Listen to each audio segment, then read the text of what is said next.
अस्सलाम वालेकुम। Ninth class chemistry का जो आज का हमारा लेक्चर है वो है अवेपोरेशन। अवेपोरेशन क्या होती है, सबसे पहले इसकी डेफिनेशन वो आप लोगों से डिस्कस करता हूँ। The process of changing of a liquid into a gas phase या the process of changing of a liquid into vapours is called evaporation. किसी लिक्विड का वेपर्स में तब्दील होना, लिक्विड का माया का वेपर्स में तब्दील होने का अमल अवेपोरेशन कहलाता है।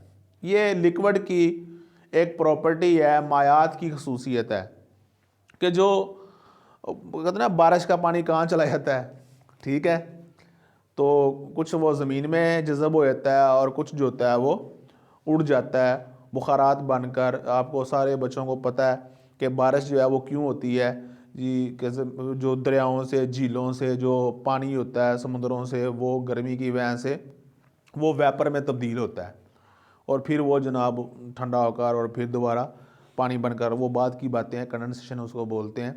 तो अवेपोरेशन क्या होती है कि ये असल में लिक्विड का, किसी भी लिक्विड का किसी माया का चेंज होना है किसमें, वेपर्स में, गैस फेज में, यानी माया का वेपर्स में तब्दील होने का जो अमल है इसे हम कहते हैं अवेपोरेशन। अब बेटा ये एक एंडोथर्मिक प्रोसेस है, यानी अवेपोरेशन का जो अमल है ये एंडोथर्मिक प्रोसेस। एंडोथर्मिक प्रोसेस वो प्रोसेस होता है जिसमें एनर्जी जो होती है वो रिक्वायर्ड होती है, हीट जो है वो चाहिए होती है। ऐसे प्रोसेस को बोलते हैं एंडोथर्मिक। छोटी क्लासों में भी 8 में भी जो है आप लोगों ने ये पढ़ा होगा कि इस अमल को बोलते हैं एंडोथर्मिक।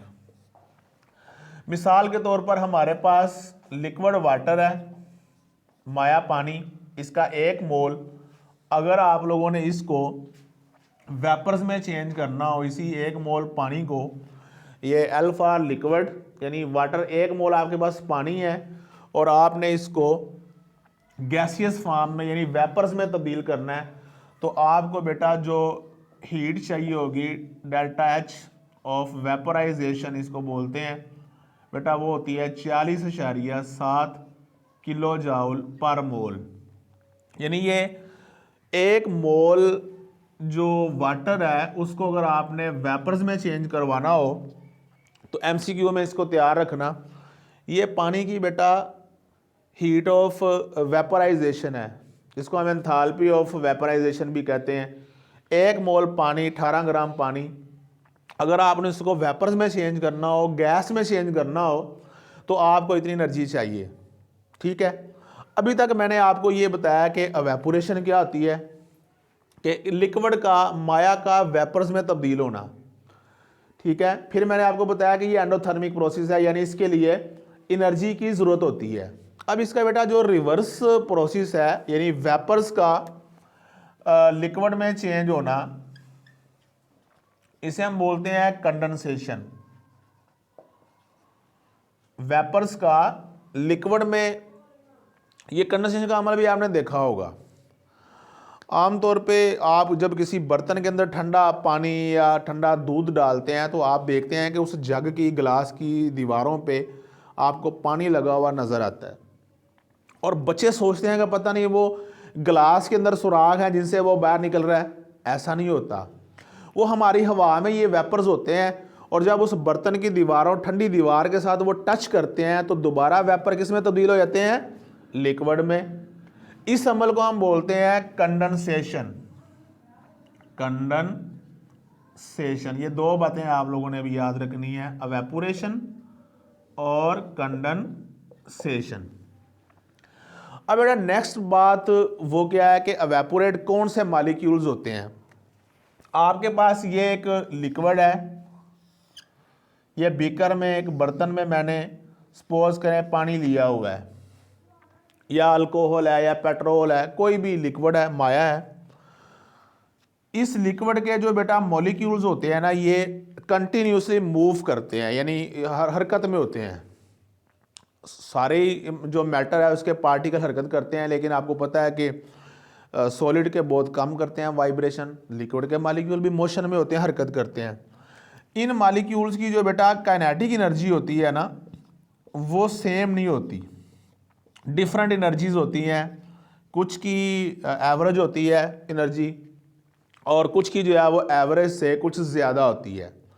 और जिन मालिक्यूल्स की एनर्जी एवरेज से ज़्यादा होती है, वो मालिक्यूल इस लिक्विड की सरफेस को छोड़कर यहाँ से बाहर निकल जाते हैं, ऊपर निकल जाते हैं।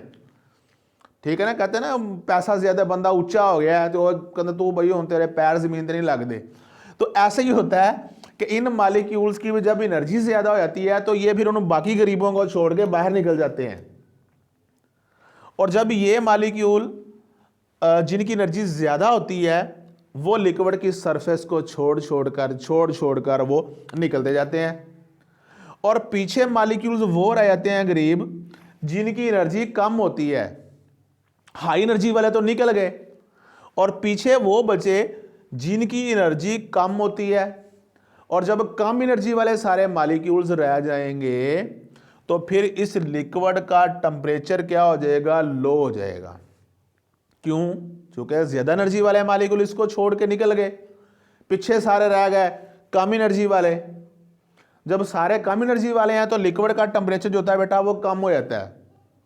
अब उसको लेवल पे लाने के लिए क्या होता है कि एक्सटर्नल सराउंडिंग से जो हीट होती है वो लिक्विड में ट्रांसफर करती है। जब बाहर से हीट लिक्विड में ट्रांसफर करती है तो सराउंडिंग में इर्द गिर्द क्या होती है, कूलिंग होती है। क्योंकि कूलिंग ये भी आप लोगों ने एक बहुत इंपॉर्टेंट बेटा क्वेश्चन है, एवेपोरेशन काजेस कूलिंग। शॉर्ट में बोर्ड के पेपर में आप लोगों को आ सकता है ये सवाल, एवेपोरेशन काजेस कूलिंग। एवेपोरेशन से ठंडक पैदा होती है, क्यों? आपको पता है, सारे नहाते हो, लेकिन जब नहाने के बाद आप लोग पंखे के नीचे बैठते हैं तो फिर क्या होता है खासकर आजकल सर्दी के मौसम में अगर आप नहा लें तो ठंडक फील होती है, ठंडा ठंडा कूल। वो ठंडा ठंडा कूल क्यों फील होता है कि आपके बॉडी के ऊपर जो पानी होता है बेटा वो वेपोरेट करते हैं। पानी के मालिक्यूल्स आपके जिस्म की एनर्जी को लेके जब उड़ते हैं तो उसकी वजह से फिर आपको क्या फील होती है, ठंडक फील होती है। आपकी बुक में उसने एग्जाम्पल दी है, when we put a drop of alcohol on our palm.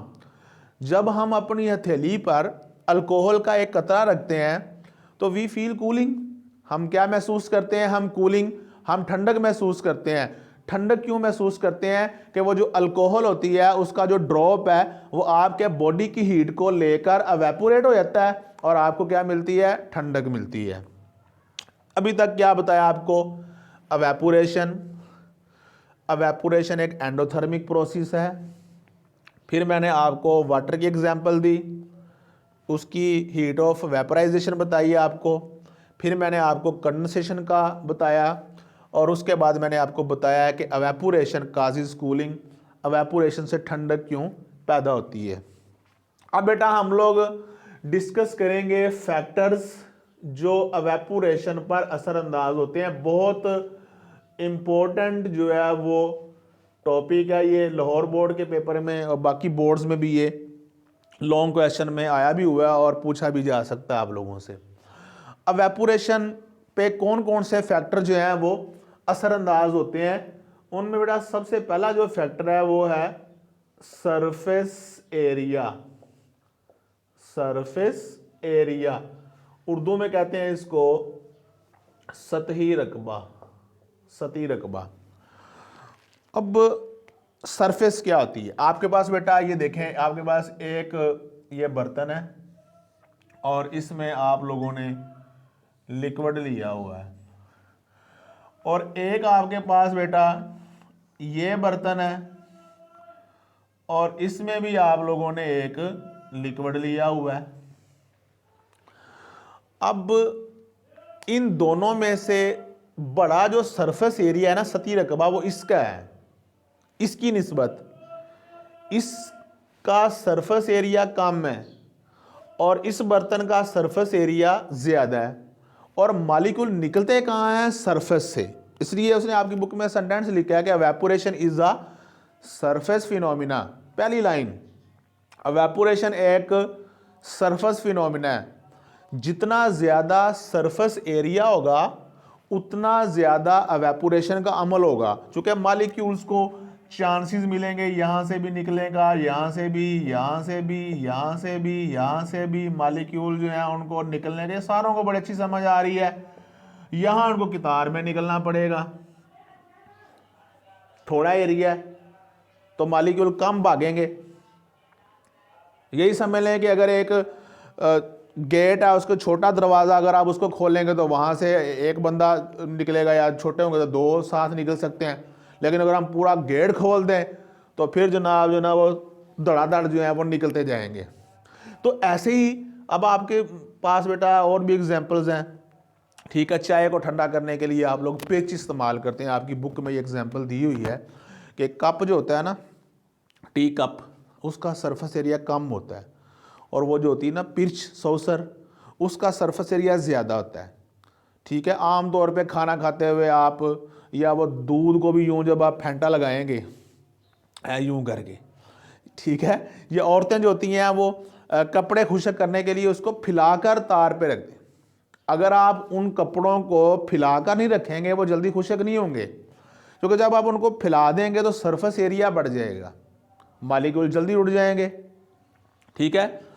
तो बेटा यानी आपकी बुक में जो एग्जांपल दी है इसकी, वो दी हुई है चाय को ठंडा करने के लिए आप लोग पिर्च इस्तेमाल करते हैं, चूँकि पिर्च का जो सरफेस एरिया होता है वो कप की निस्बत ज़्यादा होता है।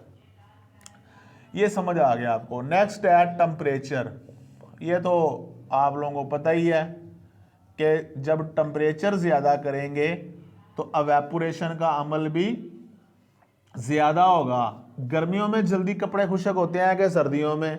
गर्मियों में, क्योंकि गर्मियों में टेम्परेचर ज़्यादा होता है, और टेम्परेचर जो होता है ये मॉलिक्यूल्स को काइनेटिक एनर्जी फराहम करता है। क्योंकि मैंने अभी आपको बताया था कि मॉलिक्यूल एवेपोरेट वो होते हैं जिनकी काइनेटिक एनर्जी ज़्यादा होती है। तो जब आप टेम्परेचर देंगे तो क्या होगा? मॉलिक्यूल ज़्यादा एवेपोरेट करेंगे, उनको एनर्जी मिलेगी। आपकी बुक में उसने एग्जांपल दी है कि हमारे पास दो बर्तन हैं, एक में हम लोगों ने हॉट वाटर लिया हुआ है और दूसरा जो बर्तन है उसमें हम लोगों ने कोल्ड वाटर लिया हुआ है, ठंडा पानी।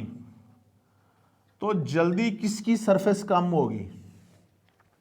ज़ाहिर बात है हॉट वाटर की, चूँकि ये गर्म पानी है, मॉलिक्यूल्स की एनर्जी ज़्यादा है, इसलिए इसका लेवल जो है वो जल्दी लो हो जाएगा इसकी निस्बत।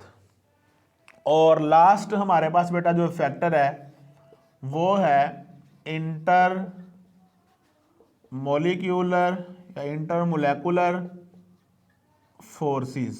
Inter molecular forces, intermolecular forces जो होती हैं बेटा, ये वो फोर्सेस होती हैं, आपको पता है, जो मॉलिक्यूल्स के दरमियान होती हैं। अगर आपका जो लिक्विड है उसके मॉलिक्यूल्स के दरमियान, अपने दरमियान जो अट्रैक्शन है वो स्ट्रॉन्ग है। कभी आपने सोचा है कि सॉलिड वेपोरेट क्यों नहीं होता? ये वेपोरेट क्यों नहीं होती? क्योंकि ये सॉलिड है, इसके पार्टिकल्स में अट्रैक्शन बड़ी मजबूत है। ये जहां जाएंगे सारी फैमिली इकट्ठी जाएगी, ये देखें, जिधर जाएंगे सारे इकट्ठे, क्योंकि इन सब के दरमियान अट्रैक्टिव फोर्सेस स्ट्रॉन्ग हैं, कशिश की फोर्सेस मजबूत हैं। जितनी मॉलिक्यूल्स के दरमियान ये अट्रैक्शन वीक होगी, कमज़ोर होगी, उतना एवेपोरेशन का अमल तेज़ होगा, चूँकि मॉलिक्यूल छोड़ छोड़ के दूसरों को भागते जाएंगे। लेकिन अगर इन मॉलिक्यूल्स के दरमियान इंटरमॉलिक्यूलर फोर्सेस स्ट्रॉन्ग हैं, मजबूत हैं, तो फिर एवेपोरेशन का अमल कम होगा, चूँकि मॉलिक्यूल एक दूसरे को जल्दी नहीं छोड़ेंगे। इसकी एग्जाम्पल हम लेते हैं वाटर और अल्कोहल की। बेटा अगर आप वाटर और अल्कोहल में देखें तो जो पानी है इसके मॉलिक्यूल्स में स्ट्रॉन्ग हाइड्रोजन बॉन्डिंग होती है, इंटरमॉलिक्यूलर फोर्सेस स्ट्रॉन्ग होती हैं अल्कोहल की निस्बत, इसलिए अल्कोहल में एवेपोरेशन का अमल तेज़ होता है, किसकी निस्बत? पानी की निस्बत। तो ये था आज का हमारा लेक्चर, और आखिर में मैं आप लोगों से रिक्वेस्ट करूँगा कि मेरे लेक्चर्स को शेयर करें अपने दोस्तों के साथ, और चैनल को लाजमी सब्सक्राइब करें ताकि आप सबका फ़ायदा हो और मेरी वीडियो आप लोगों को मिलती रहें। ओके, अल्लाह हाफिज़।